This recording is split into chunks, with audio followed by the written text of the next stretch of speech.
Three, two, one.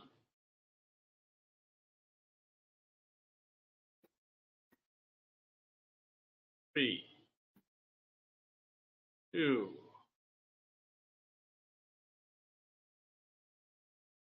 One.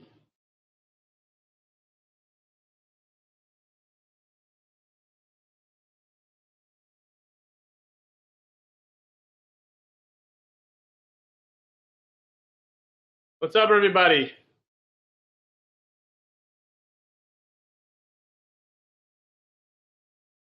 Put some hellos in the chat if you can hear me. We are having some technical difficulties, but we think we may have figured it out. And hopefully you're still with us, and we are excited to get this conversation going. All right. Looks like some people can hear us. Okay, sweet. Awesome. I am resigned to the fact that I may have to turn off my video at some point. So get a good look at me now, whether you like it or not. Burn this image into your brain. And let's do Catholic Match Live. Thanks so much for joining us today. My name is Isaac Huss, and today we have a very special guest, Arleen Spenceley. Thanks so much for being with us, Arleen. No problem. I'm excited to be here. I'm excited to be back. I think I did one of these a handful of years ago. It feels like it's been a while, so I'm excited to update everybody. Speaking of updates, what is the weather like in West Florida? Yeah. So as I saw in the chat, some of you are from Florida. Some of you dealt with the hurricane today as well. I live on the West Coast, north of Tampa. And so we did have a hurricane pass us by today. Thankfully, I live inland and there wasn't a whole lot of damage where I live. Although I do have at least, I was just texting right before we got on with a few people, all of whom had their houses flood today, about 15 minutes from me. Wow. So it's pretty rough. Yeah.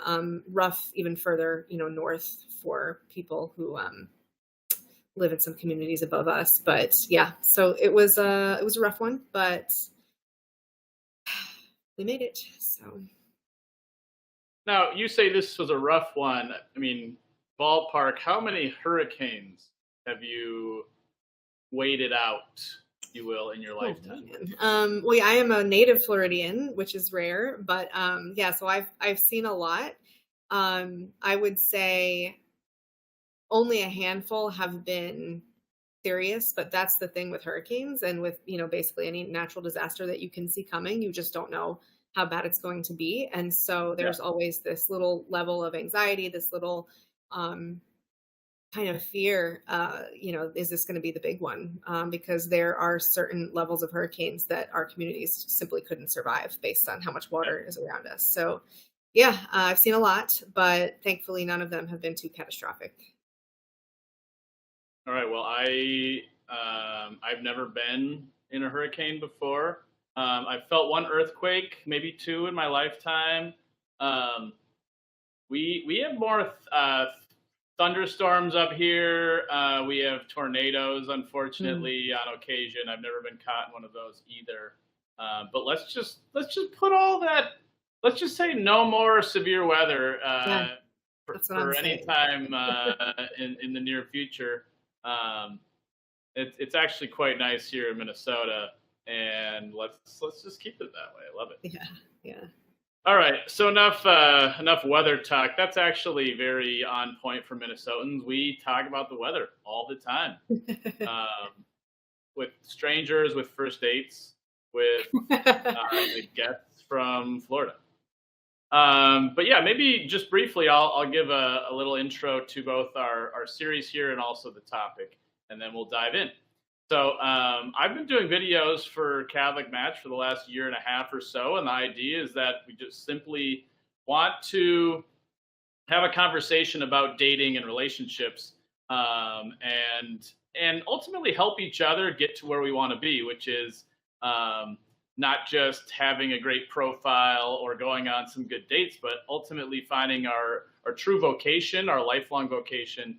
And for those of us who are pursuing marriage, God willing, we find a spouse through this process, and not just any spouse, but somebody that we're called by God to be with, to love, and to serve for a lifetime, with heaven in mind. So that's what this whole series is about, and particularly these interviews that we do live here on the internet. And Arleen's joining me today to talk about relationships and to talk specifically about what is somewhat of a, shall we say, touchy subject in general, sometimes controversial, sometimes awkward. But that's, to me, that's all the more reason to talk about it and actually wrestle with it and try to make sense of it together. Absolutely. So today's topic is dating chastely in today's world. So the idea being that chastity is a virtue. It's the virtue of properly using and honoring our sexuality in whatever vocation and whatever is proper to our state in life. And so it's not just not having sex. There is chastity within marriage. There's chastity as an engaged person. One of us on this call is engaged, at least. Anybody want to guess? Not me. Congratulations, Arleen. Thank you. How long, by the way, have you been engaged? Since July 31st, so it's fairly new. Just about a month. Yeah. Just about a month, depending on how long the month is, I guess. So yeah, the idea is that, okay, we know that the church calls us, God calls us to chastity, and we have a general sense of what that is, and also the culture has a general sense of their own version of properly living out sexuality, or at least customarily living out sexuality. But the church and God Himself has a different plan in mind, and frankly, if you are a lay person, which I'm assuming most of us, if not all of us, are, if you're not a lay person in the chat, let us know, because I would be curious to see if there are any non-lay people with us today. But the idea being that if you are a lay person, we're called to be in the world but not of it.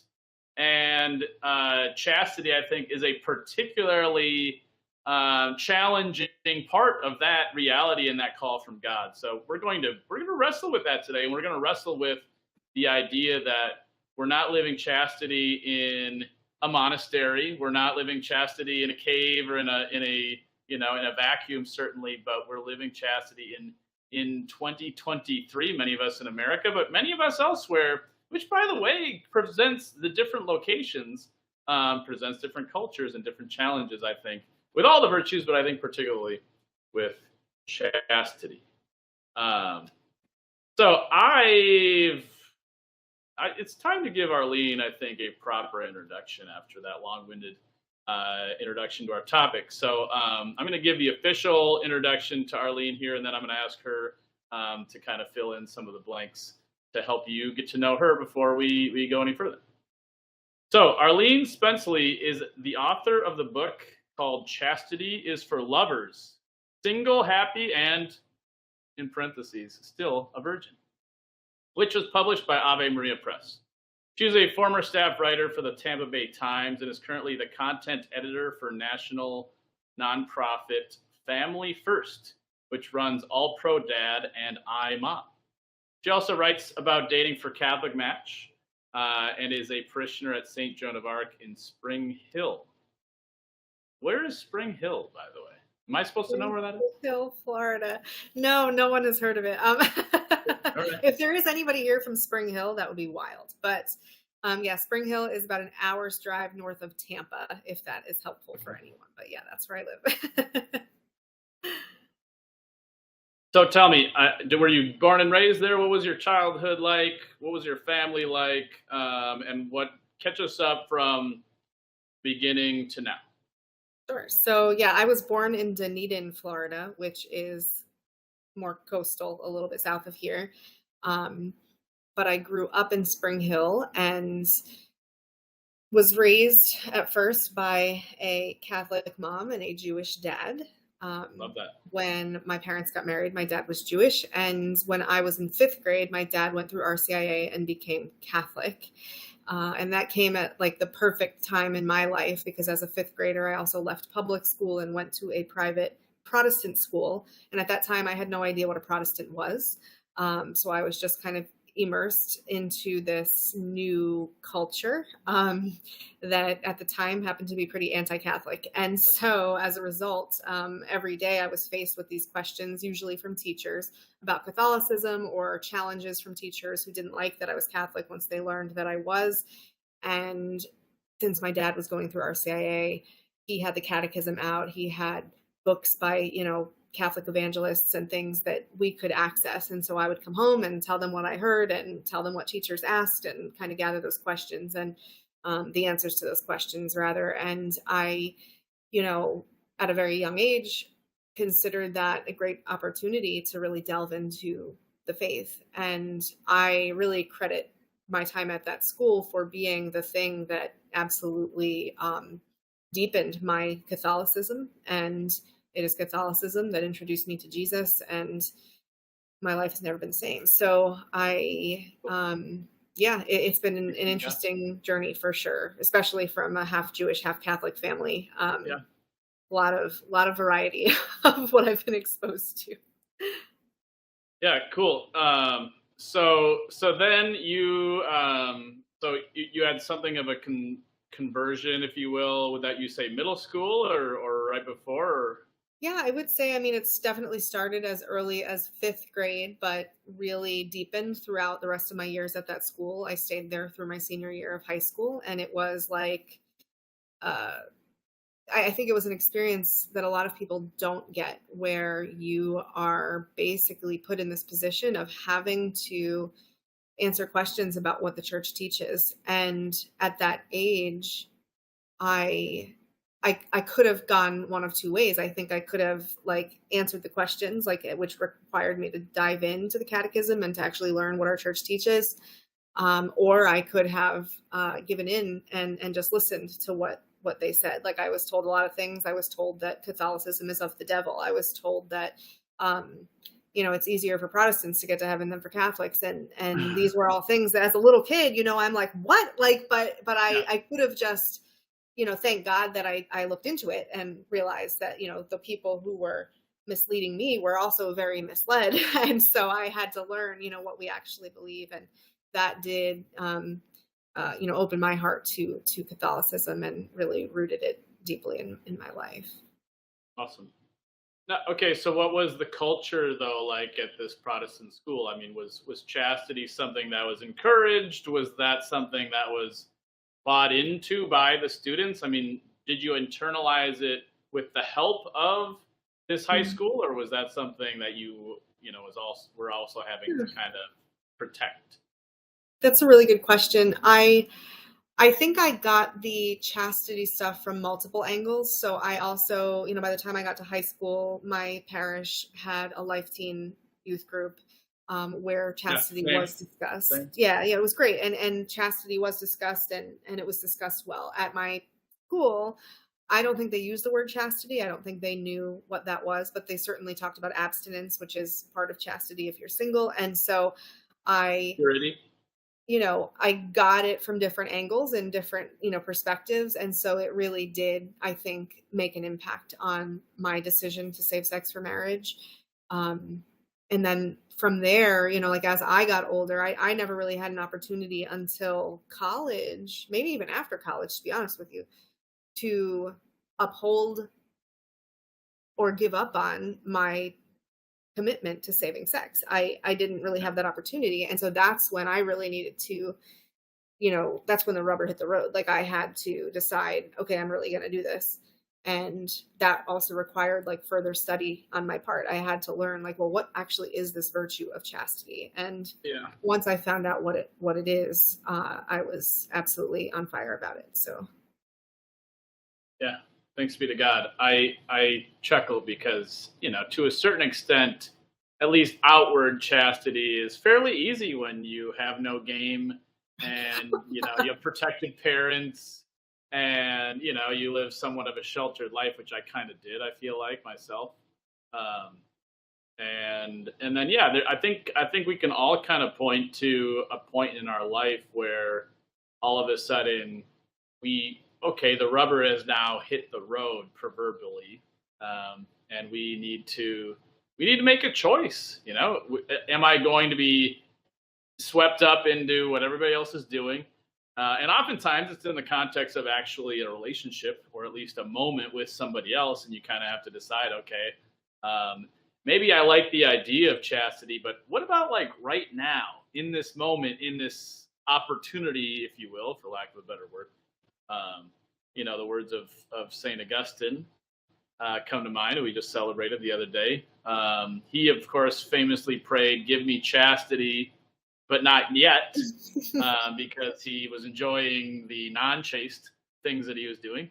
I actually have thought about that prayer a lot recently. I actually, even for all of my temptations and my weaknesses, I want chastity, but my biggest struggle with it is not that theoretical thing. It's the weakness that I feel in myself, and the sort of, am I up to the challenge that this is presenting? And frankly, I think a lot of that is coming from the culture, and so okay, maybe that's outside my control, but also the culture that I am sort of happy to let deep into my own life, and the questionable decisions, even just generally speaking, macro, but also the smaller decisions, everyday decisions that make chastity challenging.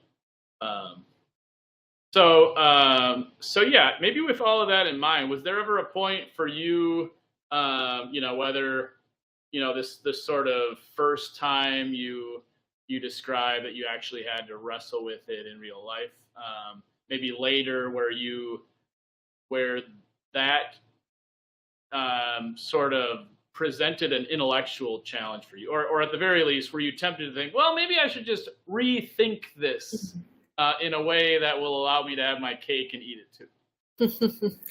Yeah, that's funny that you should say have my cake and eat it too, because that, I think, is like the best analogy to use to describe what the wrestling with chastity is like for so many people, and why so many people don't adhere to it. In my life, the first time I ever really had a choice, I was 23 and I met this guy who was a little older. I want to say he was 27-ish. And we started dating. And back then my standards were much different. I just was like, am I attracted to him? That's my standard. And I didn't really think about like, who is this person really? What does this person value? I didn't ask any of those questions. I was so young and it didn't occur to me yet. And so I knew though that, I was saving sex for marriage. And so I had to tell him. And so I sat him down one day and I said, I need you to know, that I'm saving sex for marriage. And he was like, oh, all right, well, I guess I'm willing to do that, and being young and naive, like I was like, cool, he's willing. Awesome. And, which now I would argue is not enough. Like that's me governing him and myself, not him governing himself, which is part of chastity. And, but anyway, I continued to date him for a little while, but it became very clear, that he really was not willing to save sex. And he did a lot to try to get me to change my mind. He was being manipulative and asking questions like, do you really want to ruin your wedding night that way, by having had no experience? Or, are you sure you're attracted to men? Questions like that. And, and it bordered on abuse, after a while, emotional abuse. And manipulation at the very least. Yes. And so, a couple of times I sort of stood up to him and said like, yo, if you're trying to break me down, you are not going to succeed. Is that what you're doing? And he would be like, no, I'm not trying to get you to do anything, blah, blah, blah. Well, it became clear. And I ended up, really faced with a choice. Like, do I keep dating this guy who obviously is not going to take no for an answer? And certainly doesn't care if I practice chastity and doesn't want to practice it himself. Or do I move on knowing how difficult it is to find people who believe what I believe? And courageously, thankfully, at a young age, I decided, you know what, I'm going to dump him and I'm going to move on. And so that's what I did. I broke up with him. And that is kind of when my whole ministry of writing about chastity and speaking about chastity began, because at the time I was working for the Tampa Bay Times, which was Florida's largest newspaper. And I realized that at my fingertips, I had access to a minimum of 400,000 people on a Sunday in print. And I pitched this idea to an editor, like, I want to write about saving sex for marriage, because I thought if this one random guy I happen to date does not understand chastity, doesn't want to practice it, thinks I'm crazy for practicing it, then probably a lot of other people don't get it either. And why not be the person to explain it a little more deeply? And so I sat down and I wrote this essay, which came out in the paper, and everything kind of went a little crazy from there. It turned into a series of essays over the course of a few years. And eventually, obviously, I also wrote a book, which was all rooted in that original essay, because after I wrote that essay, I realized people don't just need to read about chastity, they want to talk about it. I was getting phone calls for years in response to that essay. Yeah. And I knew, like, this conversation wasn't over and I had to keep talking about it in some way. Yeah, I honestly, I feel like it's one of those things where people legitimately cannot wrap their minds around. And when I say people, I mean, people who do not understand, two things. I think the actual teaching, like, I think there's part of it that there's so many people, even within the church, but especially outside of the church, that just simply do not, they have not even properly catechized. They haven't even gotten the first, like, basic thing to chastity, and Christian virtue in general, I think. But so there's that whole thing, like, there's just a lack of just general understanding. But then there's this whole, like, okay, yeah, but why? Why would you actually want to do this? And it's truly confounding. Like, I spent 4 years in the seminary, and one of my favorite parts about doing that was literally just, like, seeing the looks on people's faces when I told them that, yeah, I'm thinking about being a priest, and they're like a Catholic priest, and I'd be like, yeah, and they're like, so, like, you're like not gonna get married or have sex or anything? And I was like, no, I mean, yeah, that's what I'm thinking about. That's what I'm exploring. And there was kind of like this moment, like, okay, but actually, like, you can tell me if and it's like, no, actually, and like, people just, like, walk away like that was weird, that couldn't have been real, right? And yeah, you don't have to be a seminarian to, first of all, be chaste, but second of all, to elicit that sort of response from people. And yeah, I mean, that's so interesting, but that also that totally jives with my experience of, I think, being a Christian is part of that whole thing too. But when you say people just call you, I mean, they want to know that, like, they are maybe not even understanding that they're wrestling maybe even with something else, but there's something about this issue that really, like, gets people's attention. Which, by the way, I think is an argument for celibate priests, by the way. Yeah. Because there's something so countercultural to that. And that's chastity in its own way, obviously. But yeah, I digress a little bit, but I think this is why this is such a hot topic, why it's so controversial, why it's so important, frankly, because in our call to chastity, in our witness to chastity, in our unabashed prophetic voice, heaven forbid that we have to explain ourselves in public, that's an opportunity to be a light to the world, and in particular to shine light on the cross and the resurrection of Jesus Christ. Can I address something that I noticed in the comments along the side? I don't know if we're allowed to do that. Can I do that? Oh yes, please be my guest. So okay, so it's sort of relevant to what you said, but I don't remember who said it. Forgive me. But as I was kind of glancing at the comments here, I saw somebody say something about, well, what about, like, sexual compatibility? And as you were talking, Isaac, about how people just can't imagine like saving sex. Like they simply just can't imagine it. That is something that comes up a lot. This idea about sexual compatibility and this kind of is probably, I would say this is probably one of the primary arguments that I have been given from the general public when I have especially written about this in a secular publication. But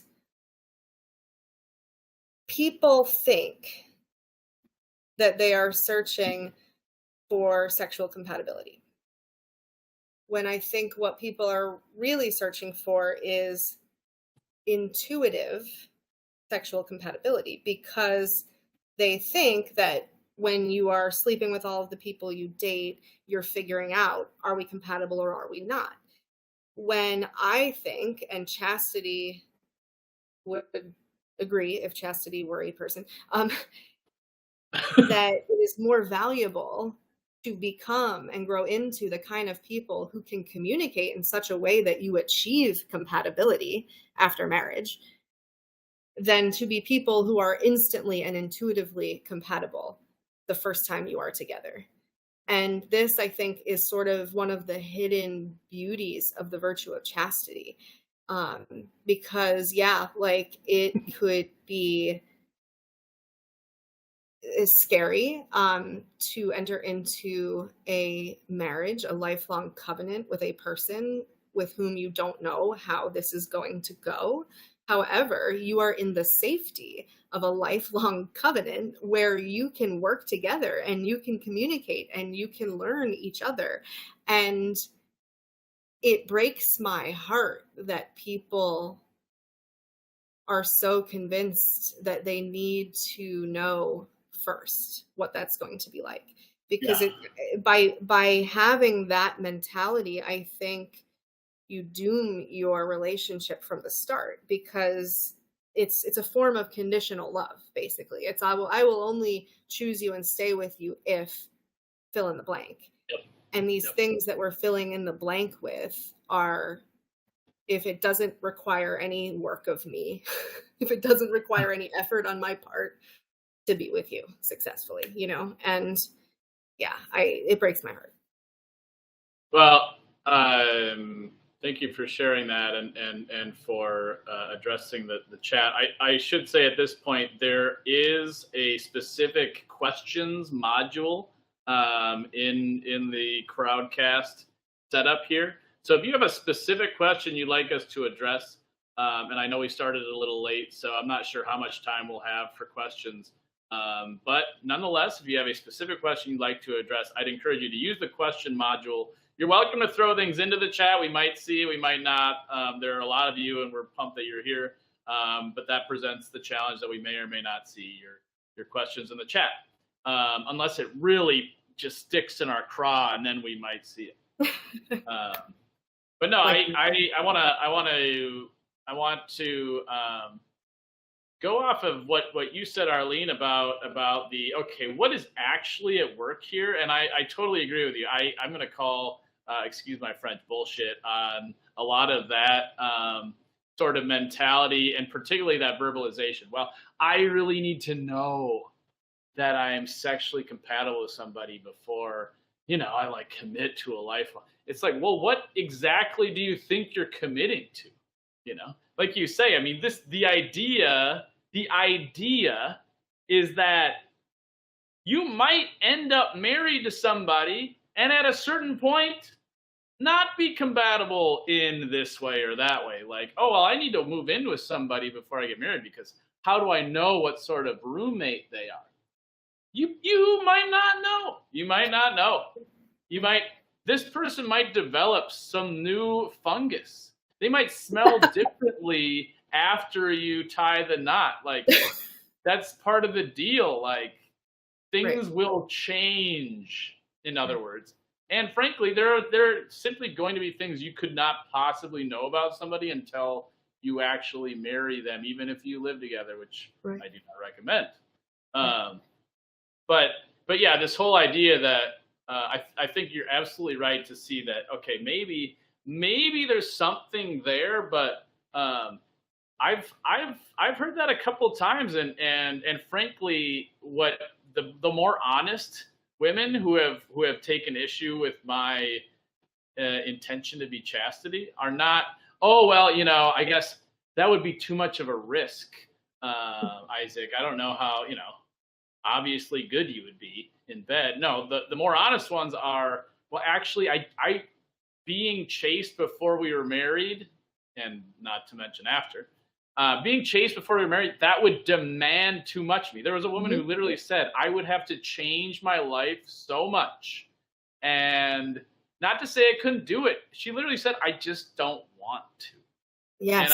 And I think that's a big part of it. It's okay. Yeah, I could probably do it. It might even be better for a marriage relationship. It might even be better for a relationship now. But I simply do not want to not have sex in the meantime. And I think that's a lot of just what we're actually talking about here. Yes. Yes, there may be, okay, it'd be nice if we were compatible. But yeah, it's simply a matter of would you be willing to delay your gratification during this process where we decide that we, might actually love each other and want to spend the rest of our lives together. I'll step off my soapbox here for a moment. Anything I don't even know where I was. I lost my train of thought. I will say now would be a good time to throw some questions in the chat or some comments, if you have any, while I figure out what's going on my end. Do you want me to answer some of these questions? Maybe one thing maybe I would really like to get to, actually, Arleen, before we run out of time. Could you talk about how your life has changed now in the last month? Big time. And I'll be honest, I'm kind of at the point now where it's like, okay, I've been doing this dating thing for a while, and chastity is part of it. And as I mentioned, there's some women that theoretically I had to part ways with, as you've mentioned. There are men in your life that chastity was just a no-go for them. Could you just speak to this sense of like, okay, was there ever a point where you're like, yeah, maybe I'm just going to be single forever and maybe chastity is to blame? Or has your mentality of the whole thing changed at all now that you have found somebody that you're ready to spend the rest of your life with, and who's ready to spend the rest of his life with you? So has there ever been a time when I thought I would be single forever? Yes, absolutely. In fact, if you had told me at the start of this year that I would be engaged by July 31st, I would have been like, no, like that ain't. Whoa. Right. Yeah. Okay. So when did you meet this guy? Officially February. Yeah. Oh, gosh. Yeah. So somebody did ask, I was looking at the questions, did I meet him on CatholicMatch? And unfortunately, here's to you and him, and to all of those of us who started this year single. There's still time for us. There's still time. Anything is possible, guys. I did not meet him on CatholicMatch. I saw someone ask that question. I met him in line for confession. So go to confession. Oh my gosh! What? You meet your future spouse. True story. So we had been going to mass, the same mass, for the last 2 or 3 years. 8 a.m. on Sunday at St. Joan of Arc in Spring Hill, Florida, and we had seen each other and noticed each other and been curious about each other. But I didn't date on purpose for 2 of those years. Because I just didn't think it was for me. I was burnt out on dating. I had dated a lot for a very long time, and I just didn't think it was for me. But so yes, there was certainly a time when I thought I would be single forever. I did not think that was because of chastity. I never reached a point where I thought I wasn't meeting men I could marry because of chastity. Most of the men I have dated have practiced chastity while dating me. And so that wasn't the issue for me. The issue for me was more, I think, related to, well, it was a couple of things, like on my And not that end. there's an issue with you if you've been Yeah. single this long, but It was just, they were not the right guys. The timing wasn't right. And I've learned a lot in these last several months. And one of those things is that I had been trying for a very long time to find something that looked a certain way on paper, not realizing that what was underlying that quest for me was this resistance to relying fully on God, this resistance to surrendering to Him. And little did I know He was going to put me in line behind this guy at confession, and my entire life was going to change. What else did you ask? Did I answer all of the questions there? I can't remember. probably not. But I'm going to ask you another one. Okay, good. What changed about your approach to dating, or what needed to change throughout this process? You know, so that was a very beautifully spiritual and maybe even theological, answer that you gave. But what was sort of the practical gist of that? What did you actually do differently as a result of that realization? I think for me, it required like thinking outside the box, not thinking outside the box, but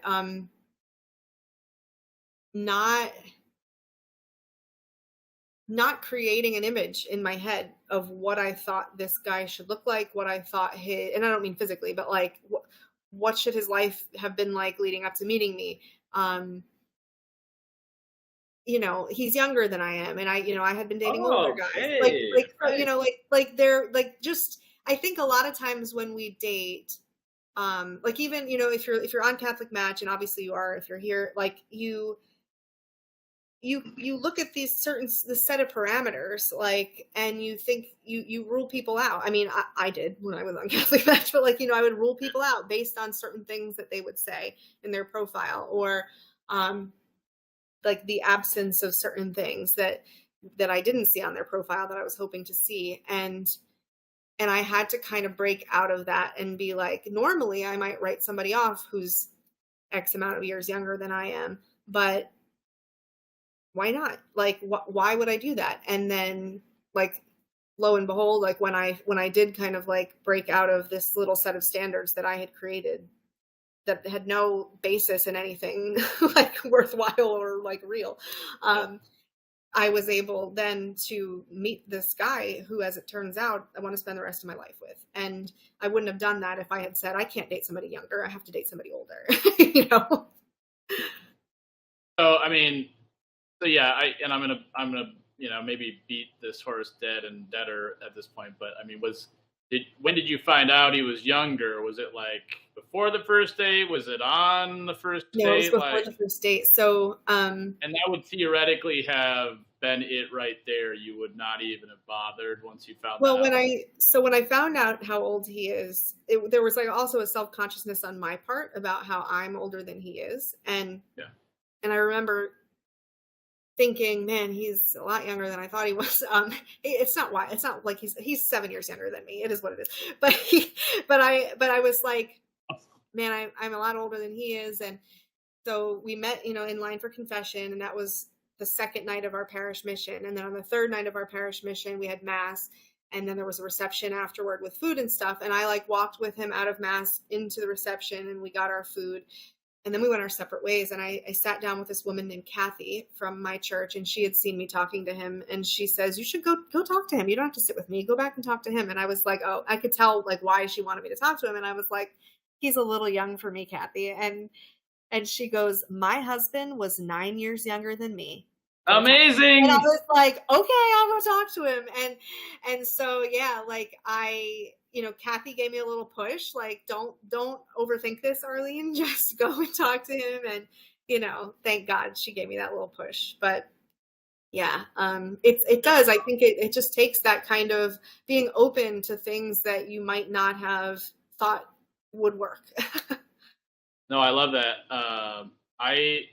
I've thought a lot about this because I think frankly, like, yeah, just to be perfectly honest, I think there's a point in your single life, if you want to get married and you've been trying for a while, you literally have to just sit down Mhm. and say, what might I be doing that's getting in the way of this? And that's not to say that you're the problem, or like you say, there is an issue involved, but it's just like anything in life. Like, if if I go to basketball every week and I'm missing shots I would normally make, or I keep shooting shots and I'm just missing, like, maybe I stop shooting those shots, or maybe I practice differently, or maybe I, like, Exactly. ask some advice from somebody.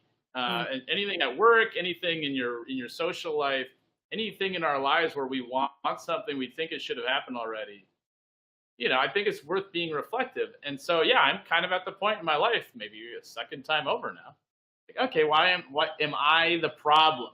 And again, it's not that it's my fault per Right. se, but could I be helping myself in a way that I'm not? And I think that's absolutely true, that we have these sort of things that are like, oh well, that would be kind of weird if I had to explain, this person's younger or older or whatever, if they're from a different culture, if they look differently than I do, in any way, whether it's body type, whether it's race, whether it's, Right. just socioeconomic things. Um, but to tie this back to the chastity thing, I actually think, so there is something about, like you say, a sexual chemistry that is so intoxicating in our culture, and I'm not immune to that. Even if you don't have sex with somebody, I mean, you can still pick up on some of those things. Um, and I know for sure I have been out with a few women. Sometimes all it takes is one or two dates, and you just have such a chemistry, to use a term, and you just you're convinced this is how it's supposed to be immediately. This is how I'm supposed to feel. This is the person, or at least the type of person, at least the feelings I'm going to have for this person, theoretically, and this is who I'm going to fall madly in love with and live a life happily ever after. And then all of a sudden, okay, it doesn't work out with that person. Well, I'll just find somebody else where I feel those exact same things for, or at least feel strongly about. Um, and I have now concluded that those experiences can be the worst possible thing Mhm. sometimes. Mhm. Uh, or a person who actually views uh, lifelong marriage, faithful, holy, fruitful, Mm. uh, committed. Um, I think this is why people leave marriages, because they have this spark that they feel with someone who's not their spouse, Right. and they're like, "Oh, maybe this is how it's supposed to be." Right. Uh, well, yeah, God wants us to be happy. God wants us to connect with somebody that we're actually married to. God wants us to, I'm convinced that there's something somewhat irrational about marrying one person, and committing your life to them, and that we need, like, the romantic thing at the beginning. Like, I think that's why God, like, built that in. Um, so I get all that, and I'm totally romantic. But I also think, like, if you're a little too much of a romantic, or if you're like me, way too much of a romantic, all of that stuff can get in the way, not only of finding a spouse, but of just simply living out the virtues, like chastity. Yes. Yeah. I totally agree. I've written about that for Catholic Match. I can't remember the name of the article, but it's about the spark relationship starting with a spark. And there's a line in it where I say that, like, I knew right away that I wanted every guy whose relationship with me ended as a dumpster fire. And like, that's not the factor that determines that this person is for you. Like, having an instant magical spark is not the thing. you may have one with the right person for you, or a person who is good for you. But you also might not. It might be that at the beginning you're saying things like, he's too young for me, or, and you're trying to talk yourself out of this. And so I do caution people as well, like, don't be looking for a spark. Be looking for a human person who loves well and who you can love well. Like, don't look for the spark. In fact, I might even go so far as to say, find somebody who you do not have a spark with, and then see if you can develop the spark. Yeah. Like, find somebody you can honestly, like, soberly say, this is objectively a good person, a good human being. This person would make a good spouse. I just filmed a video. It's going to come out probably in a month or so. What makes someone wife material, which I know is somewhat controversial to use those terms. But the idea being, find someone who would be a good wife, who would be a good mother. That has nothing to do with whether they would be a good wife or mother for you. Like, start objectively with that, and then see if you can develop romantic, feelings and develop a chemistry together. To me, that is so much more realistic and sustainable than the opposite. I mean, yeah, I'm still going to be on the lookout for the chemistry at the beginning. Don't get me wrong. But I do wonder if I want to set myself up for success, which I do,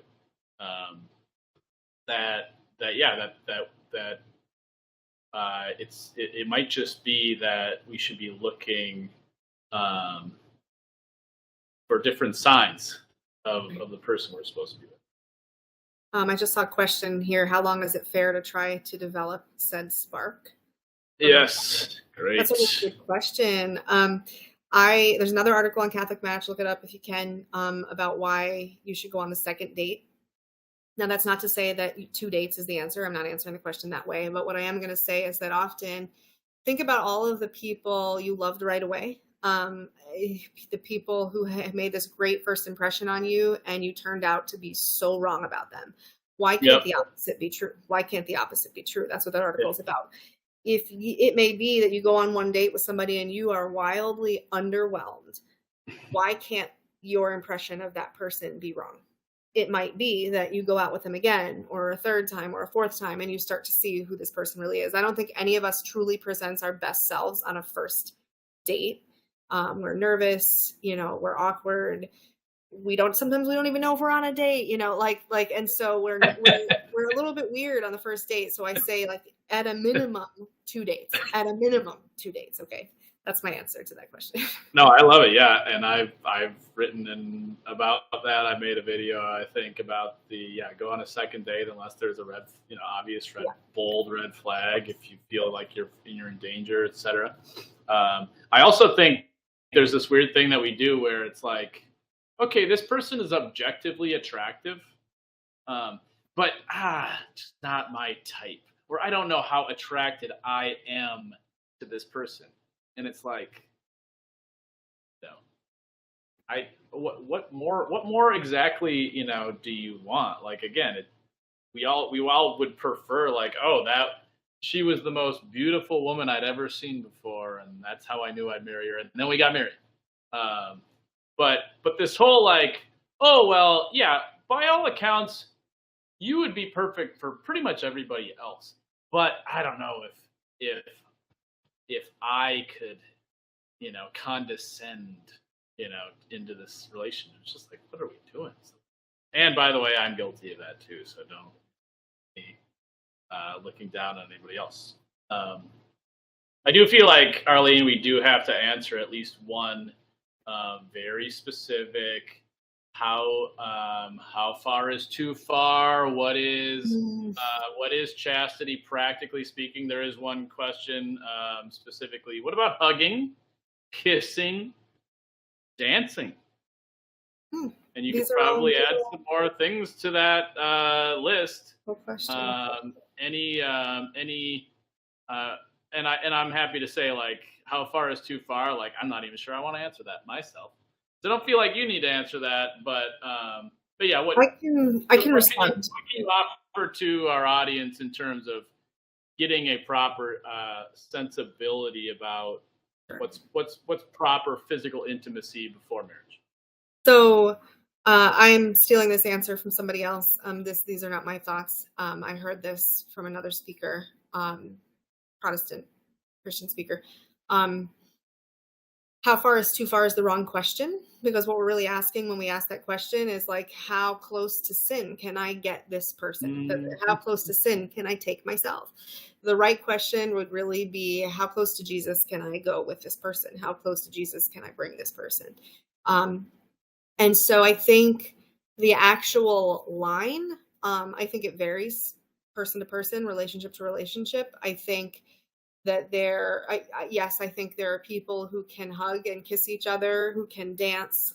Those are the things I heard you list. I don't know what else was on the list, but I think there are people who might not be able to do some of those things without being too tempted to do more things. And so I think part of it is like knowing yourself, being honest with yourself and with the person you are dating, thinking through like what's wise and what's not. Like years and years ago, I was speaking at a church about chastity, and there was a youth minister there who got on the stage as well. And he said something about how you're not going to end up having sex in the backseat of a car if you don't get in the backseat of a car with the person you're dating. And so it's really like avoiding occasions of sin. Like you need to think it through. Like, you know, if you know that if you are alone in an apartment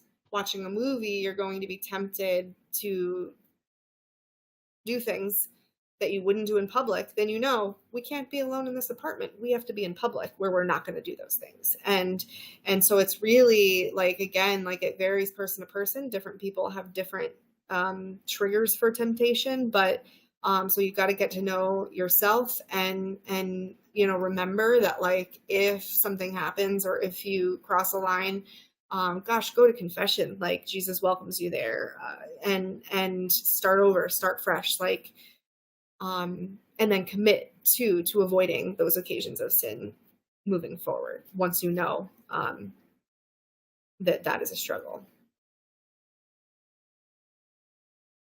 Thank you. I would maybe just say, you know, if we're like 12 or 14-year-olds, I think this is a really good question to ask, like just to kind of get our bearings, and also like, you know, frankly, whether you're a convert, whether you've been doing this for a long time, like these are really good conversations to have in theory. And so I love the question, and that's why we wanted to specifically address it. But I'm going to maybe go at it a different direction, and that is chastity does not exist on my own. And yes, I can sin certainly to a certain extent on my own if I really wanted to against chastity. But particularly when we're talking about in a relationship, like how far is too far in a relationship with somebody else, that takes two to tango. And when you described, Arleen, about how, you know, you are committed to chastity and your boyfriend seemed to be okay with that and maybe even seemed positive about that, but then it became clear that maybe that wasn't the case. To me, that's a much different can of worms. So if you're walking side by side and ideally running side by side towards Jesus Christ, you know, are you going to, you know, stop and be like, hey, like, do you want to get like somewhat sexual right now? You know, because that would be fun. As we're like running towards Jesus Christ, like that would be a weird thing to do. You know, if you're at mass, like, are you thinking about like, hey, how far can we go right now? You know, there's something about a shared pursuit of chastity and virtue that, you know, you want. First of all, you've got your eyes on something else. Second of all, you're actually gunning for this. This is a goal of yours. It's not simply like oh yeah, that chastity stuff. Well, maybe we can get like a chastity speaker to like tell us that we can go a little further than maybe the last chastity speaker said that we could. That's just like a totally different paradigm of thinking about, physical intimacy. I'm happy to say I love dancing, and I dance with my mom. I dance with my sister, and I like to think that that is a very chaste thing to do. And so dancing's great. I think you should dance in the kitchen, morning, noon, and night. Maybe even with your girlfriend, maybe even with your fiance. But there's other dancing I would not do with my mom or my sister, and I don't think I need to like elaborate on it. So it's kind of one of these things where it's like, yes, we can talk about objectively speaking, if you're just meeting a stranger at a dance club, what is appropriate or not, but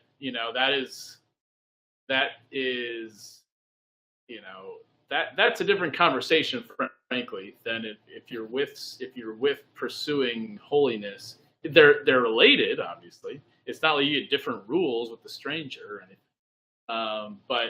But the communion and the community and the relationship you have should be rooted in Christ. And that's why I do think it is particularly challenging to date somebody who doesn't share that value, because it's ultimately, you're the gatekeeper, or you're the, constantly having to be the one to be on your game, and then what when you're not? Right. Exactly. We are past 8 p.m., so I think we are going to want to wrap it up here. Arleen, do you see any questions that you're dying to answer from our module over here? There actually is one from James, 7 years old, married 46 years, wife passed 3 years ago. I'm very sorry. Met someone on CatholicMatch who's also been widowed. Now, his question is, not knowing how long we have left, they are getting closer, this woman he's dating, do we still have to abide by those rules? I am assuming you mean like the quote unquote rules of chastity. I like the response here. They're not rules, they are for our freedom. Thank you, Allie, for stepping in and sharing that. That is true. What I would add or even ask you, James, is why you're dating. I'm not intending to like challenge you on that. I think it's great that you're dating, but is marriage the goal, or are you just looking for companionship and not marriage? Because if you, as a Catholic, I believe that we date in order to discern marriage. Although I would gather that it is okay to like go on dates for companionship. And so my question to you would really be to consider like, what is your goal here? What is it that you are looking for in dating? Because if it's companionship, that's great. But chastity still requires us, when we are not married, to abstain from sex. The chastity requires us to do the right thing with sex, and the right thing looks different for each of us. For a person who is not married, that means that in part that we are abstaining from sex. We have to admit and accept that if we are not married, sex is not for us. And so that would be just something that I would encourage you to think about. What is your goal with this woman that you're dating? Love it. And I can go back to my high school experience. Like, there were girls I wanted to date in high school, and to a certain extent, I'm a fully formed man. In fact, I am the same height as I was in 8th grade. Just fun fact for you. But yeah, at that point in my life, I had to be honest and look myself in the mirror and say, I'm not getting married anytime soon. Any relationship I have with a woman or a girl at that point in my life, is what is that? What's the good? What's the fruit? And frankly, yes, there's all sorts of good things you can learn in a relationship in high school. But why? Why would I go out of my way to have a girlfriend? Why would I go out of my way to be alone with her on a Saturday night, et cetera, et cetera? And I had to wrestle with, ultimately it's like, I want to obviously explore my sexuality with this girl. Doesn't. But no, if we're pursuing virtue, then we need to be honest with ourselves, and then we need to act according to the truth of the matter. And that's true whether we're in high school, whether we're in our 20s, 30s, 40s, 70s, anywhere in between. Okay, so maybe I would like to do a quick little lightning round here because there are some questions I feel like can be answered fairly quickly. How long will this last? No more than 5 more minutes. As I've gotten older, okay, that's the question I'd like to give a little bit more time. Where is fornication mentioned in the Bible? All over the place. I think the Gospels and the epistles from St. Paul simply just kind of mention it as this is bad. This is in a bad context. These fornicators is used in a way that is describing them as don't be a fornicator, basically. But I would say Google that if you haven't yet. But the Catechism is a really nice resource, and I'm glad that you mentioned that, Arleen. That whether it's chastity or any of the other virtues that are essential to the Catholic and Christian faith, there's a wealth of knowledge in there, and they do reference to the Bible, Old Testament and New. So I would recommend that. I did see there was a question, should people who believe in abortion or divorce get married? Yes, I think anybody who is not going to be a priest or a nun should at least discern and pursue marriage. Marriage is a good thing. It's not just for holy people. It's not just for perfect people. And if you are discerning marriage with somebody who believes things that are explicitly evil or outside the bounds of the church, that would take a great deal of discernment. And I would say, yeah, those are, if not bright red deal breakers, then, slam on the brakes before you proceed. Would it be okay to marry a woman who practices chastity and is a good-hearted person but doesn't have faith? Absolutely. But I would say, again, that takes a lot of discernment. You want to share your faith, and you want to have a shared vision for the future, certainly of what you would do when you would raise children.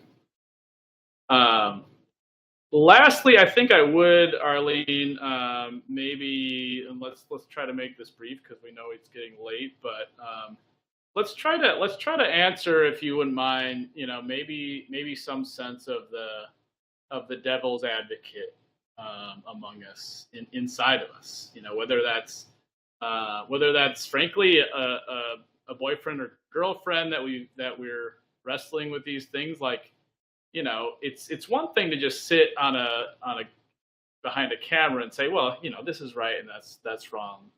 People do come up with fairly compelling questions and arguments. And Tim, I think, kind of verbalizes this fairly well. And this, I think, gets to the topic that we're dealing with. We live in a culture where sex is the norm, and you're weird if you don't have sex at all, but much less never before you get married. Mm-hmm.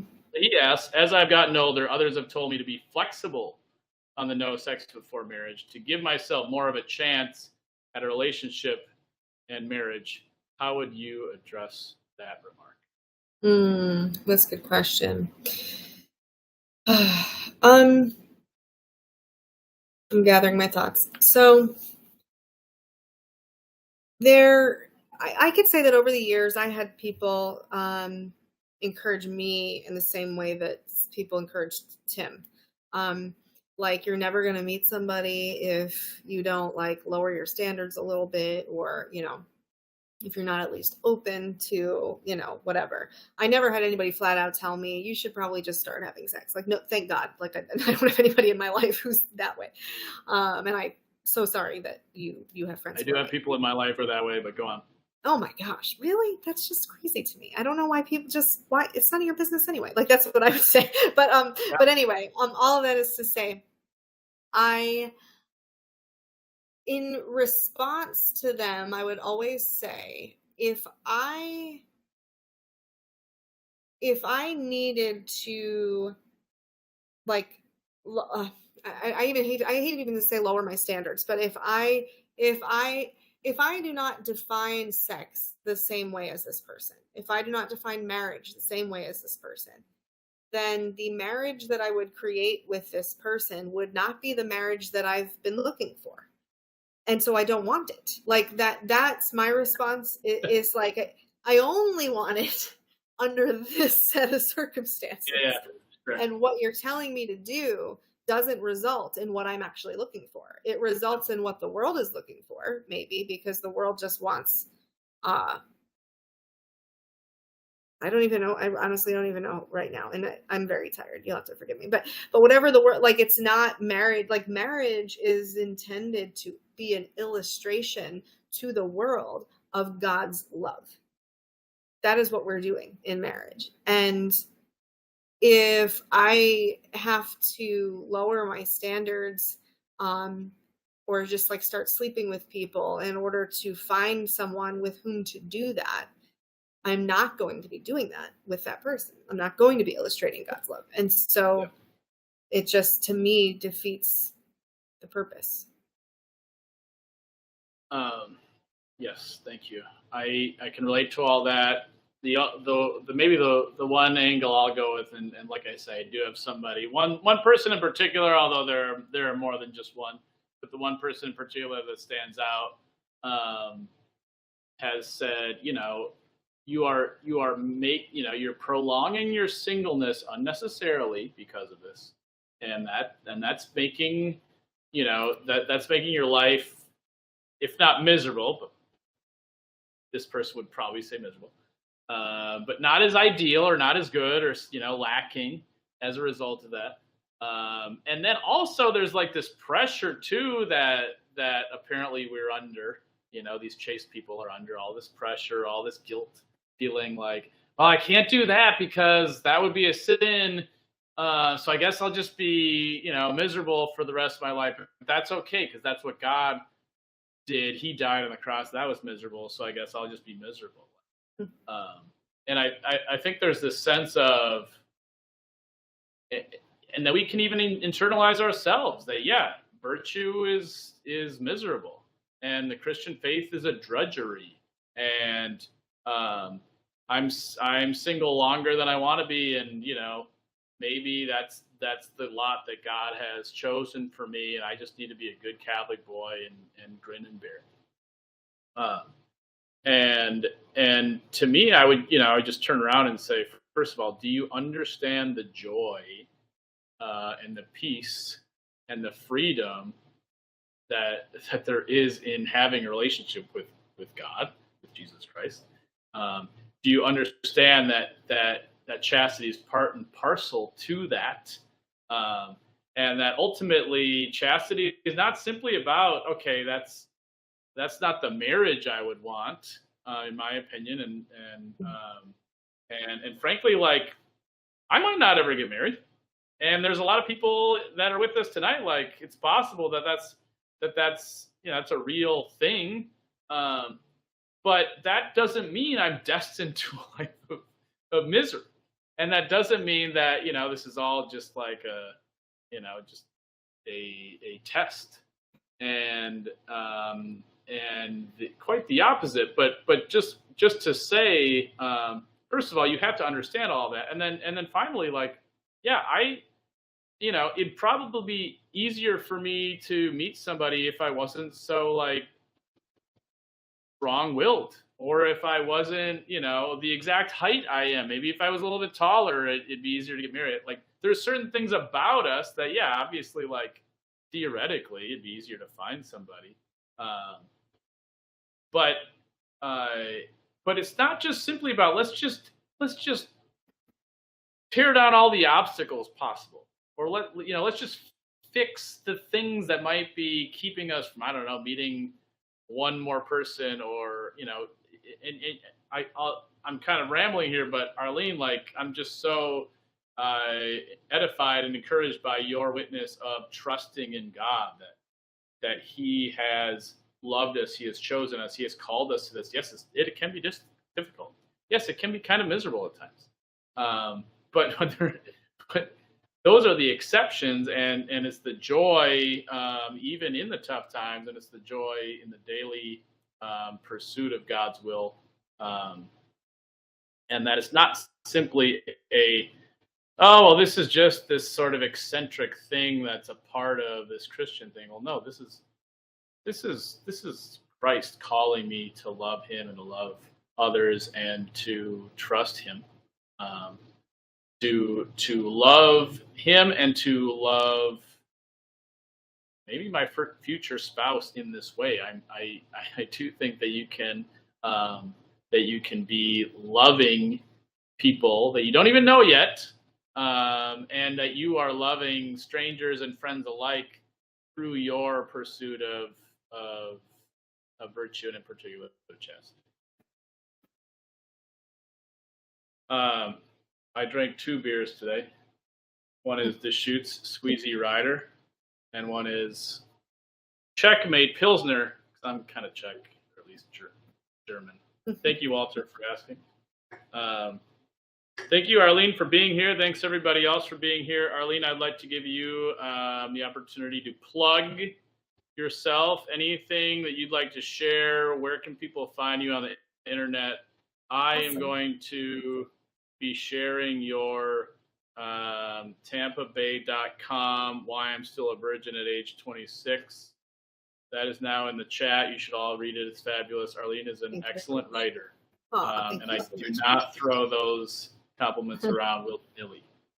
Thank you. Yeah, so that article that he just posted a link to in the chat was the second of 3 sex essays I wrote. I am not 26 anymore. I am 37, just so that we're clear. But yeah, I appreciate doing the math. Your fiance is exactly 30 years old. Yes. So yeah, I, as Isaac said earlier, I'm also the author of a book called Chastity is for Lovers. I'm going to paste a link in the chat as well right now, and it is arleenspenceley.com/shop. If you are interested in that book and don't already have it, it's been out for quite a while, so I understand that probably some of you have it, but you can order it in several different ways there, including signed copies directly from me. I would also add, I'm on Instagram at Arleen Spenceley. I am on Twitter at Arleen Spenceley, and I'm also on Facebook. So if you ever wish to connect by social media, or if you have any questions, you can feel free to DM me on Twitter or Instagram. More likely Instagram, you'll hear from me faster because I'm not on Twitter very often. I'm happy to answer questions for sure. I was just explaining to my family members that I do find myself on Instagram and even Facebook, but I consume Twitter. Yeah. If you want to find me, unfortunately, you might find me on Twitter more than anything else. But please connect with us if you have any follow-up questions. I would like to, again, reiterate that we're doing these videos on YouTube and Instagram that are meant to be a series, a sort of sense of the whole. Like, yes, they're super practical stuff, like how to make a good first date, how to make a good first impression, etc. A lot of them will even be more kind of tangential, like, how to make good friends and what makes a good friendship. And the whole idea is, again, we're in this together. We're trying to pursue our vocations together, and we want to see you all in heaven someday. And, maybe even help you get a spouse in the meantime. Thank you again, Arleen. Thank you all for being here, and we'll see you next month. God bless you. Thank you so much. Appreciate it.